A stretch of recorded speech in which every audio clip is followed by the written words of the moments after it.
안녕하세요. 현수의 재테크입니다. 이전 3편의 영상에서 스마트 베타 ETF에 대해서 이야기했습니다. 간략하게 요약하자면 한국 시장에서는 스마트 베타 ETF가 잘 통하지 않았지만 미국 시장에서는 좋은 성과를 낸 상품들이 있다는 거죠. 그 중에서도 모멘텀 전략이 좋은 성과를 보였습니다. 오늘 이야기할 키움 미국 S&P 500 모멘텀 ETF는 미국에 상장되어 있는 SPMO라는 이름의 모멘텀 팩터를 이용한 스마트 베타 ETF 상품과 같은 전략을 가지고 있습니다. 국내 상장 SPMO라고 보면 되는 거죠. 어떤 상품인지 좀 더 알아보겠습니다. 2025년 12월 9일에 신규 상장한 상품입니다. 시가총액 200억대의 작은 규모의 상품이죠. 구성 종목수는 101종목입니다. 수수료는 총 보수율 0.12%만 나와 있습니다. 실부담 비용률은 나중에 업데이트 될 것으로 보입니다. 세금은 일반적인 미국 주식 ETF처럼 매매 차익과 배당에 대해 배당소득세 15.4%가 있습니다. 세제 혜택이 있는 연금저축이나 ISA 계좌에서 투자하는 게 좋겠죠. 이제 막 상장한 상품이라 수익률을 이야기하는 것은 의미가 없고 대신 미국에 상장된 SPMO와 S&P 500을 비교해 보겠습니다. 빨간색으로 표시된 것이 SPMO, 파란색이 S&P 500인 스파이입니다. S&P 500을 큰 폭으로 추월한 성과를 보여주고 있습니다. 이제 이 ETF의 운용 전략을 한번 살펴보겠습니다. 이 ETF는 S&P 500 모멘텀 인덱스라는 지수를 추종합니다. 이 지수는 S&P 500 인덱스 구성 종목 중에서 과거 12개월 수익률 기반 모멘텀 상위 종목에 투자하는 지수로 연 2회 3월, 9월에 리밸런싱합니다. 지수에 대해서 좀 더 자세히 알아보죠. S&P 토탈 마켓 인덱스 구성 종목 중에 시가총액, 유동성, 유동비율, 산업 대표성 등을 고려하여 종목을 선정합니다. 여기 나온 조건들이 복잡해 보이지만 사실 그냥 S&P 500 지수를 구성하는 방법론입니다. 충분히 규모가 있고 거래가 활발하고 시장에 풀린 주식이 많고 최근 실적이 나쁘지 않은, 그러니까 대충 적자는 아닌 종목 500개 중에서 골라보겠다는 거죠. 이제 구체적인 종목 선정 방법입니다. 0.2 곱하기 유니버스 종목수라고 되어 있으니까 S&P 500의 종목인 500개 중에서 20%인 100종목 정도를 선별한다고 보면 되겠습니다. 모멘텀 스코어 순으로 정렬해서 상위 80%는 그냥 담습니다. 하위 20%를 선정할 때는 버퍼 룰을 두는데요. 버퍼 룰이라는 것은 너무 잦은 종목 변경을 막기 위해서 만든 겁니다. 기존 편입된 종목이 120% 순위 이내일 경우에는 재편입한다고 되어 있습니다. 조금 더 구체적으로 설명하자면 모멘텀 스코어로 일단 줄을 세웁니다. 1위부터 80위까지는 순위대로 그냥 담습니다. 나머지 하위 20개 종목을 채울 때는 만약에 기존 보유하고 있는 종목일 경우에 이번에 순위가 좀 떨어지더라도 120등 이내라면 그냥 그대로 두는 거죠.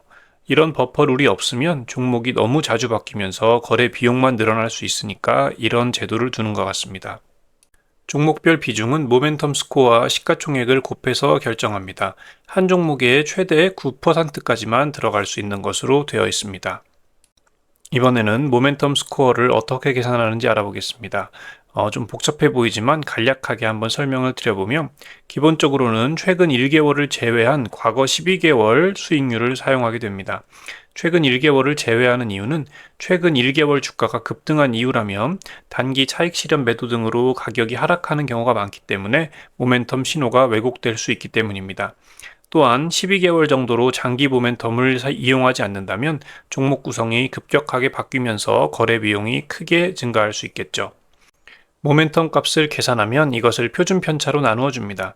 표준 편차는 위험도라고 보면 되는데 같은 10% 수익이더라도 낮은 변동성, 그러니까 낮은 위험도로 얻은 10% 수익이 더 좋으니까 위험 대비 수익률로 계산해서 가산점을 주는 거죠.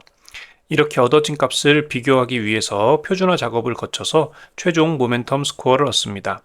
자세한 계산 방법까지는 몰라도 되지만 중요한 포인트는 최근 1개월을 제외한 12개월 수익률을 사용한다는 점, 그리고 위험도를 감안한 수익률을 사용한다는 점을 알고 넘어가면 되겠습니다. 이제 과거 성과를 한번 보겠습니다. S&P 500 모멘텀 지수는 2014년에 출시되었고 최근 10년 연평균 수익률은 17.82%로 S&P 500 TR 지수의 14.59%를 초월한 성과를 보여주고 있습니다. 그래프를 보게 되더라도 하얀색으로 표시된 모멘텀 지수가 파란색으로 표시된 S&P 500보다 더 좋은 성과를 보여준 것을 볼 수 있습니다. 리스크를 보게 되면 연간 리스크는 10년간 15.99%로 이 정도면 준수한 편입니다. 최근 3년은 16.1%네요. 이렇게 좋은 성과를 낸 것은 최근 10년간 대형 기술주, 성장주의 장기 상승이 이어졌기 때문입니다. 한번 생긴 추세가 오랫동안 유지된 거죠. 당연히 앞으로도 이런 성과를 유지할 거라는 보장은 없습니다. 만약 2026년부터 밸류나 퀄리티 위주의 시장, 순환매 시장이 된다면 지금보다 성과가 좋지 않을 수 있습니다. 개인적으로는 인간이 직접 주식에 투자하는 이상 모멘텀이라는 팩터는 유지될 거라고 봅니다. 인간의 불완전함, 인지 편향들로 군중심리나 포모 등이 남아있는 한 시장의 비효율성과 모멘텀 현상은 없어지지 않을 겁니다. 사실 S&P 500이나 나스닥 100 같은 대표 지수에 투자하는 것도 넓은 의미에서는 모멘텀 투자를 하고 있는 셈입니다. 시가총액 상위 종목이라는 것은 결국 주가가 많이 올라서 덩치가 커졌다는 뜻이죠. 게다가 시장 전체를 사는 패시브 자금이 늘어날수록 시가총액 비중이 큰, 그러니까 이미 많이 오른 종목에 더 많은 돈이 쏠리는 구조입니다. 즉, 패시브 시장이 커질수록 1등 주식이 더 잘 가는 모멘텀 현상은 강화될 수밖에 없겠습니다. 다만 SPMO가 QQQ보다 더 나은 선택이 될 것인지는 잘 모르겠습니다. QQQ는 기술주 비중이 매우 높지만 S&P 500에는 다른 섹터도 많이 들어있죠. 기술주에 너무 높은 비중을 투자하고 싶지는 않지만 그래도 성장주의 성과를 따라가고 싶다면 QQQ 대신 SPMO를 선택하는 것도 나쁘지 않을 겁니다. 기술주가 잘 나가서 기술주의 모멘텀 스코어가 올라간 상황에서는 SPMO의 대부분이 기술주로 채워질 거고, 경기 민감주나 소비주가 잘 나가는 시기가 되면 모멘텀 스코어에 따라서 SPMO의 구성 종목이 변할 테니까요. 오늘 살펴본 키움 미국 S&P 500 모멘텀 ETF는 달리는 말에 올라타라는 격언을 가장 충실히 이행하는 상품입니다.